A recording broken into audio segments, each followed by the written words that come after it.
I want to talk about suffering. It's the opposite of happiness, and everyone knows that. But not everyone masters the lesson that they can have one without the other. You can't have your cake and eat it too, but instead you can have your cake and enjoy the presence of it, if that makes any sense. Now, in my short life, I've known a lot about suffering. I don't wish to make this into a contest. I'm just simply stating a fact that others have told me and that I believe.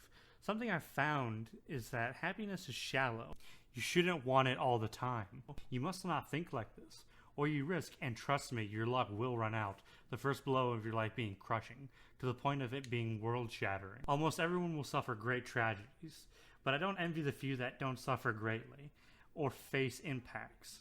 I pity them. They are often weak and shallow with no moral core. That's not to say that they're bad people, it's just that their constitution is frail, and that these people will face extreme hardship when faced with the littlest issues. Suffering is how we get meaning out of life. That's not to say that you should actively seek it out, because trust me, in life, it will do its damnedest to find you and break you. And you can often only bear the weight that you're carrying already, and not much more. What I'm trying to say is, life is complex, and it's okay to be sad or even depressed, but how you deal with that matters to your loved ones and to yourself. With hardships and trials that I've faced, I've not always gone into battle bravely, but as I've aged, I've learned to stand tall in the face of overwhelming odds and have come out the other side stronger.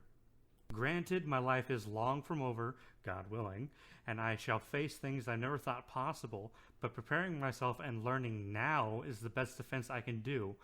Learn to suffer heroically and remain steadfast from life's assaults, and with good faith, goodness shall prevail. Now, when I say that, I don't mean wear it on your sleeve per se, but see it as what it is, life, which is difficult but not impossible. Then you have the opposite side of the spectrum, who hide their suffering in shame.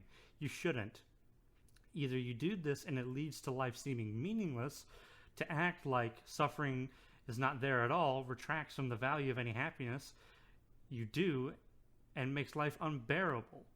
For life to seem to have no meaning. That means you want your life to be deep and filled with experiences and to be meaningful, but you can't have that unless you deal with loss at some point in your life and be ready for it, because it's a great gift that you can give to any person, this lesson that life should be deep and complex, and to be ready for that.